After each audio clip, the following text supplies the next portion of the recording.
Tangis Ressa Rosano, pemuda 24 tahun pecah. Ia seakan memelas mendapat pengakuan sebagai anak oleh Denada yang menurutnya adalah ibu kandungnya. Permintaan Ressa Rosano tak berlebihan. Karena itu, ia pun rela mencium kaki Denada sebagai ibu yang telah melahirkannya. Di tengah tangis Ressa Rosano, muncul penegasan dari pihak Denada yang mengejutkan publik bahwa Denada tidak pernah menganggap Ressa bukan anaknya. Bahkan pihak Denada mengaku bahwa selama ini ia telah mencurahkan kasih sayangnya kepada Ressa. Segala kebutuhan bahkan mobil pun diberikan. Uang pun ditransfer, termasuk yang ditransfer bulan Januari 2026. Lalu, mengapa ada gugatan dari Ressa Rosano senilai 7 miliar rupiah? Apa yang membuat upaya mediasi dari kedua pihak gagal? Apa pula yang membuat tangis Emma Waroka pecah mendengar kisah Ressa Rosano? Pemirsa, bersama Intens Investigasi, kami hadirkan kabar terkini, terpercaya, dan teraktual. Tetapi sebelumnya, jangan lupa untuk like, subscribe, dan juga share channel YouTube ini.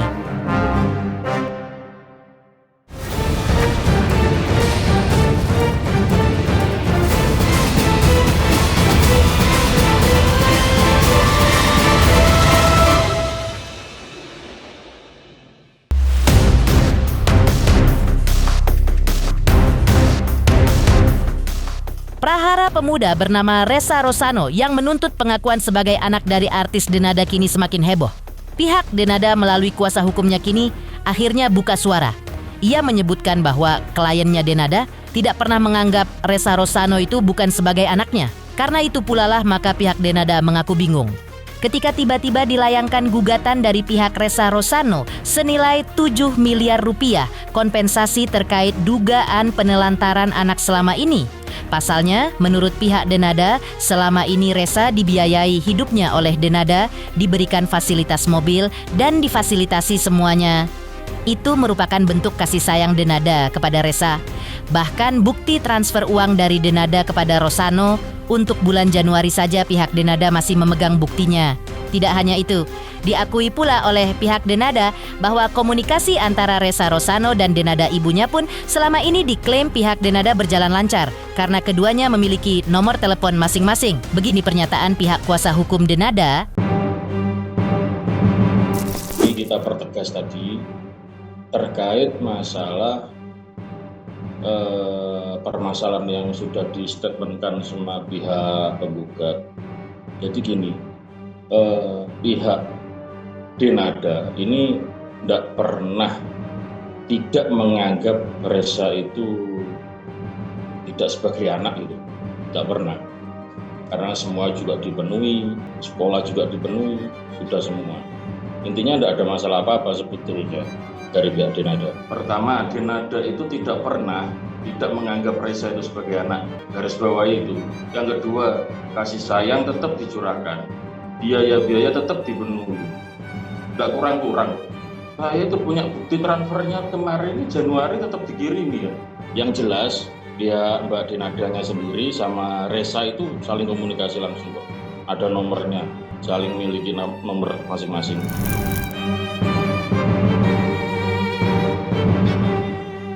Kuasa hukum Denada juga menyayangkan bahwa apa yang disampaikan Ressa Rosano dalam podcast Denny Sumargo tidak sesuai dengan kenyataannya. Jika di podcast Densu, Ressa hanya meminta pengakuan. Namun kenyataannya menurut kuasa hukum Denada dalam gugatannya dan juga dalam resume perdamaian justru berbeda, yaitu adanya angka tuntutan sebesar 7 miliar rupiah. Hal inilah menurut kuasa hukum Denada yang menyebabkan proses mediasi antara pihak Ressa Rosano dan Denada berujung gagal. Selanjutnya pihak Denada memilih untuk lanjut ke pokok perkara, bukan lagi jalan mediasi. Ini kan sudah proses mediasi gugatannya ya. Pertama, gugatan sudah diajukan, berarti kan mereka sudah nempuh ke jalur hukum permasalahan yang dianggap ada lah oleh pihak mereka, oleh pihak penggugat. Nah, selanjutnya di resume mediasi, permintaan penggugat itu sama dengan yang ada di gugatan, intinya ya 7M itu. Nah, setelah itu ya kita kan keberatan sehingga mediasi gagal. Itu sama dengan resume mediasi yang dikasihkan, sehingga kan kita juga keberatan.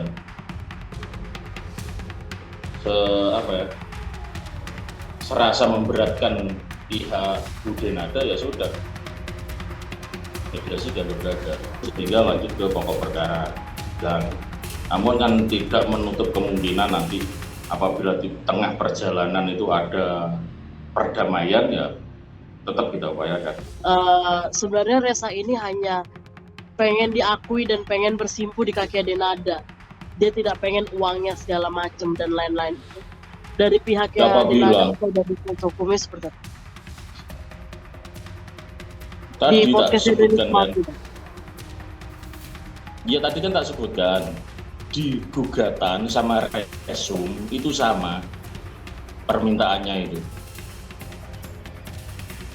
Ya kalau ibarat minta hanya pengakuan anak, di resum kan ditulis jelas, saya hanya minta pengakuan anak gitu kan, di resum, tidak meminta uang kan gitu. Nah ini di gugatan sama resum itu sama. Seiring kasusnya kian meledak dan mendapat perhatian publik, Ressa Rosano pun kini semakin populer. Ia terlihat diundang untuk tampil di berbagai platform sosial media. Di antaranya adalah ketika ia diundang berjualan melalui siaran live di sosial media, tangis Ressa terlihat pecah. Ressa mendapat rezeki nomplok berupa hadiah 1 unit sepeda motor listrik. Hal itu sampai membuat Ressa tak kuasa menahan air matanya. Lantas, benarkah tangis Ressa tersebut juga karena kisah hidupnya yang tak kunjung mendapat kejelasan hingga usianya sudah 24 tahun? Ya sayang, ini hadiah yang aku siapin dari kemarin-kemarin. Semoga Ressa suka hadiah dari Bu Oner. Silahkan buka. Aduh, aku juga kepo ini apa ya isinya. Maaf ya kalau nggak suka ya. Tidak Kak, pasti Ressa suka kok. Kamu buka ya. Kamu tunjukin ke yang kedua. Apa itu? Apa itu? Makasih banyak ya Kak. Jangan nangis dong. Oh, jangan nangis. Jangan nangis. Nggak apa-apa. Ya. Kak, makasih banyak Kak. Perhatian nih.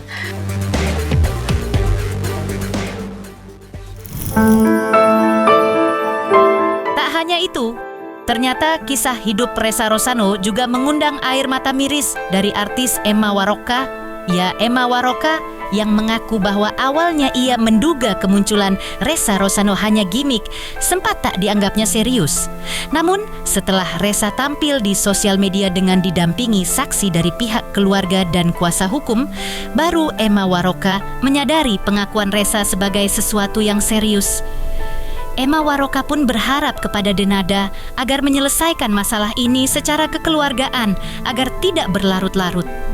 Emma Waroka membayangkan betapa hancurnya hati Ressa Rosano saat ini. Ia menilai bahwa seharusnya Denada merasa beruntung karena dikaruniai anak laki-laki. Jadi gue gak terlalu perhatian banget sama kasusnya anak si Denada ini. Tapi pas aku tadi malam ngeliat, terus pagi-pagi subuh aku lihat lagi kan, loh kok kasihan banget ya. Tuh orang tuh ya nyari anak laki tuh kayak apa, pengen punya anak laki. Ini ada anak laki gantengnya kayak gitu, ya ampun Tuhan. Aku tuh loh sedih banget loh, itu anak ganteng banget kayak gitu. Cuma pengen cium kaki.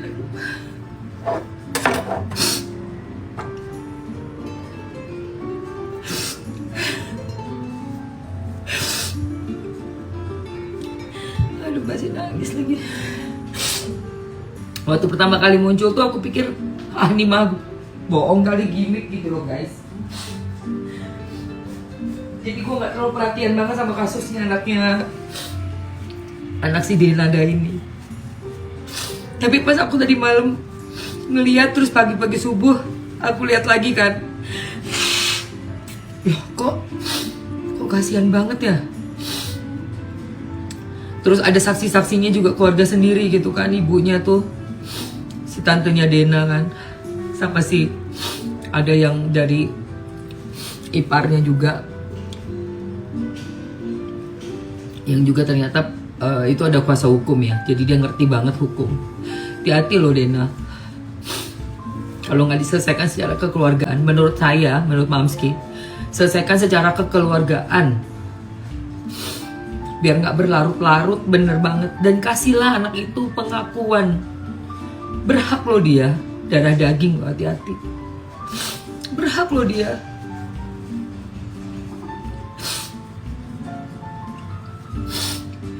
Sedih loh anak itu. Bayangin kamu punya ibu kandung gak mau ngakuin tuh kayak apa hancurnya.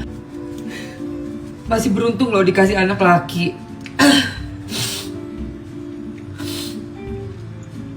Mamsi mau punya anak satu aja gak ada. Di sisi lain, Ressa Rosano ingin mencium kaki Denada asalkan diakui sebagai anak. Lantas, apa yang membuat Ressa Rosano sampai memelas agar diakui anak oleh Denada? Pemirsa Intens Investigasi, jangan lupa saksikan terus Intens Investigasi. Dan pastikan, jangan lupa untuk like, subscribe, share, dan juga komen. Tim redaksi Intens Investigasi juga mengucapkan banyak terima kasih kepada semua subscribers. Hingga channel Intens Investigasi kini menuju 4 juta subscribers.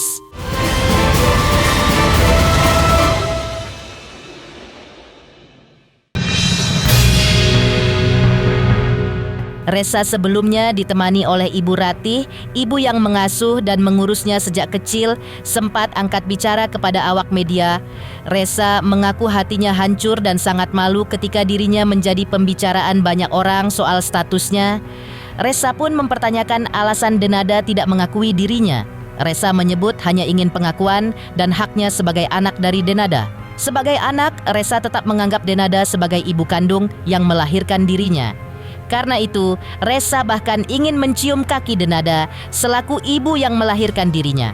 Ressa juga menyesalkan sikap Denada yang membedakan kasih sayangnya kepada dirinya dan kepada adik Ressa yang kini tinggal bersama Denada. Yang kamu rasa? Iya. Seperti apa sih perasaannya gitu loh? Maksudnya kok ya dibingungkan gini ya. Nge-WhatsApp aku kayak gitu tapi nggak ada pengakuan jelasnya. Kan kamu bisa komunikasi langsung ya? Oh enggak, setiap aku nge-WhatsApp nggak balas. Wah ya hancur rasanya, malu diomongin banyak orang kan, apalagi di Banyuwangi. Ya hancurnya intinya Mbak, aslinya. Bilang kamu cuma pengen cium kaki ibu. Iya. Atas atap. Apa dasarnya? Sedangkan dia ini tidak pernah menganggap kamu ada, antara ada dan tiada lah bahasanya. Tapi bagaimanapun kan itu tetap ibu saya. Jelek buruknya kan tetap yang melahirkan. Kenapa kok ada, ibaratnya ada aku yang sehat maksudnya, kenapa kok sampai gini? Padahal anaknya yang Aisyah itu sakit kayak gitu sampai Mbak Denadanya sampai jatuh kayak gitu. Ya ini ada. Sementara itu, Ibu Ratih sembari berlinang air mata sedih yang selama ini mengasuh dan mengurus Ressa mengakui bahwa Ressa memang diserahkan kepadanya untuk diasuh sebelum Reza berusia 10 hari. Namun seiring Ressa bertumbuh makin besar, teman-teman dan orang sekitar dengan terang-terangan menyebut bahwa dirinya bukanlah putra kandung dari Ibu Ratih, melainkan anak dari artis Denada. Kondisi itulah yang membuat Ressa mulai mencari kebenaran dan kepastian soal status dirinya. Di sisi lain, Ibu Ratih pun merasa hatinya terluka dan kecewa karena tidak pernah lagi dihubungi oleh Denada. Bahkan mengucapkan selamat di hari raya pun tidak. Di tengah suara-suara sumbang dan kebimbangan Ressa soal statusnya, Ibu Ratih tetap meyakinkannya bahwa dialah yang melahirkan Ressa. Oke, Ibu, kan dari kecil, dari merah lah ya sama Ibu. Iya. Tadi kan Mas udah jelasin bahwa tidak, ini bukan, sekali lagi bukan masalah uang semata. Iya. Kalau Ibu sebagai orang yang pada akhirnya paling tahu nih perasaannya Ressa nih. Apa sih yang ibu tenangkan untuk Esa? Dan seluka apa sih hati ibu kalau saya boleh tahu? Ya saya tentu kecewa sekali. Dia nggak pernah ngucapin terima kasih, minal aidin, kok gini, kok nggak ada aku nih apanya. Paling nggak kan dia itu udah kehilangan orang tua, kan mestinya harus saya ini orang tuanya kan, tapi nggak ada komunikasi sama sekali. Tanya kan orangnya ngomong, enggak, ini juga nangis, Ma, aku ini anaknya siapa yang benar, Ma? Kamu anaknya Mama, lahir dari perut Mama, sampai sekarang saya nggak pernah ngomong kalau ini anaknya, tapi dia tahu dan orang lain, dia sampai cari sendiri sampai apa, nyari sendiri.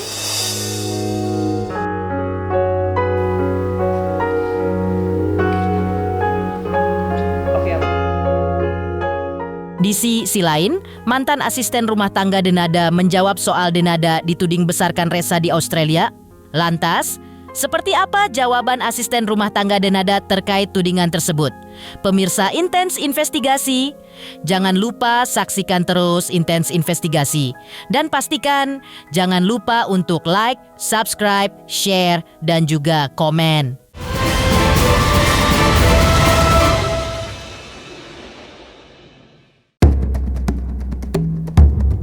Geger tudingan penelantaran anak bernama Resa yang ditujukan kepada artis Denada belakangan ini memaksa mantan asisten rumah tangga Denada yang bernama Sopiah ikut memberikan klarifikasi. Sopiah yang mendapat kesempatan 2 kali bekerja sebagai ART di rumah Denada mengaku dirinya tidak pernah mendengar isu tersebut. Tidak hanya itu, berdasarkan pengetahuan Sopiah, Denada juga hanya mempunyai 1 anak, yaitu Aisyah. Sementara itu, terkait kabar Denada pernah tinggal di Australia pada tahun 2002 untuk membesarkan Resa, lagi-lagi dibantah Sopiah. Nggak pernah dengar ya, nggak pernah ada isu apa gitu, nggak ada. Intinya saya tahunya tuh anak Mbak Deda tuh Sakira doang gitu ya. Iya, Aisyah, sekarang mah namanya Aisyah, jadi saya nggak tahu gitu ya. Intinya saya tahunya punya anak 1 namanya Aisyah gitu aja. Kalau menurut saya sih ya, setahu saya si Mbak Dena tuh nggak kemana-mana kecuali show, kemana off air, kemana gitu ya. Kalau masalah dia sampai lama di Australia itu mah isu doang gitu ya. Setahu saya pokoknya dia nggak kemana-mana gitu ya, setahu saya nih. Kalau ada kabar begitu itu mah cuma hoak doang gitu. Pokoknya intinya saya tahunya tuh anaknya dulu Sakira, sekarang Aisyah. Kalau ke Australia biasanya dia kan ngomong ke kita, saya mau kemana-kemana. Enggak pernah, enggak ada. Soalnya yang beli tiket juga teman saya juga, jadi enggak ada kemana-mana. Intinya pokoknya dia enggak pernah ke Australia aja udah. Pemirsa Intens Investigasi, jangan lupa saksikan terus Intens Investigasi. Dan pastikan jangan lupa untuk like, subscribe, share, dan juga komen.